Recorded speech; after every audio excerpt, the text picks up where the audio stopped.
ఒక రంగురంగుల గ్రామంలో నవ్వుల మేళవింపుతో నిండిన పార్క్ ఉంది. ఆ పార్క్ మధ్యలో పెద్ద మర్రి చెట్టు, చుట్టూ పూలు, సీతాకోకచిలుకలు ఎగిరిపోతున్నాయి. అక్కడ 4 ఆడపిల్లలు, లక్కీ, చిట్టి, మిఠాయి, పింకీ, 3 మగపిల్లలు, బంటి, గోలు, చిన్ను కలిసి కూర్చున్నారు. లక్కీ పెద్ద కళ్ళు తిప్పుతూ, సింహం ఎంత గొప్పదో తెలుసా? అది అడవికి రాజు, కానీ తన కుటుంబాన్ని ఎంతో ప్రేమగా కాపాడుతుంది అని చెబుతుంది. అలా చెప్పగానే కార్టూన్ సింహం రార్ అంటూ నవ్వుతుంది. చిట్టి ఏనుగును చూపిస్తూ, ఇది బలంగా ఉంటేనే కాదు, చాలా దయగుణం ఉంటుంది అంటుంది.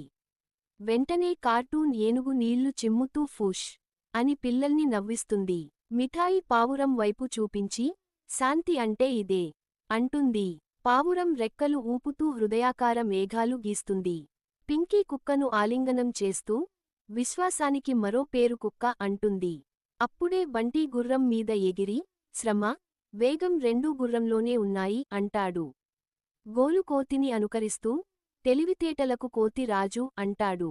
చిన్ను చీమను చూపించి, చిన్నదైనా కష్టపడితే గొప్పవాళ్లమవుతాం అంటాడు. అందరూ నవ్వుతూ ఒక మాటకు వస్తారు. ప్రతి జంతువుకి ఒక గొప్ప గుణం ఉంది. మనం వాటినుంచి మంచిని నేర్చుకోవాలి.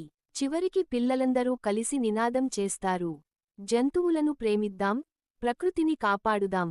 ఒక రంగురంగుల గ్రామంలో నవ్వుల మేళవింపుతో నిండిన పార్క్ ఉంది. ఆ పార్క్ మధ్యలో